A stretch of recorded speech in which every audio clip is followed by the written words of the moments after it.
Hello and welcome muli sa aking kusina. And this time we are on location. Ang gagawin natin ngayon ay squid in coconut milk pasta.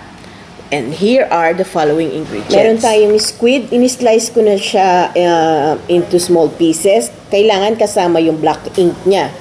Meron tayong coconut milk, linguine pasta.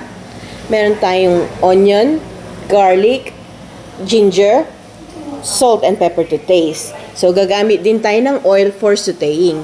So, ang lahat ng ingredients at exact measurements, makikita nyo ang link sa description box. Paki-check na lang. Ang ating first step, magpapainit lang tayo ng oil dito sa pan. So, magigisa na tayo ng bawang. Then, yung sibuyas. Then, yung ating ginger o yung luya. So, palambutin lang natin yung ating sibuyas. So, malambot na yung ating sibuyas. So, pwede na natin ilagay yung squid. So, kailangan kasama yung itim. So, igisa lang natin to.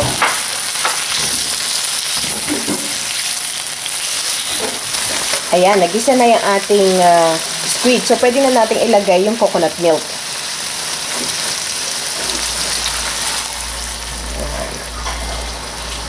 Okay.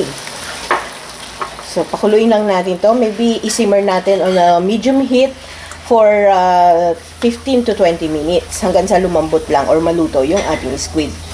Kung masyadong creamy or thick yung ating coconut milk, so pwede din tayo mag-add ng konting drop of water.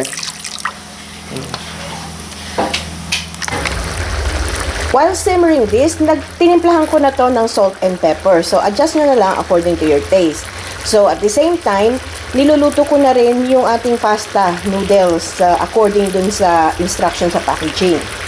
So, malapit na ito. Eto na, nagmamantika na or thick na yung ating sauce. So, naluto ko na rin yung ating noodles. So, isama na natin. Yes, that's it. And then, haluin na lang natin to.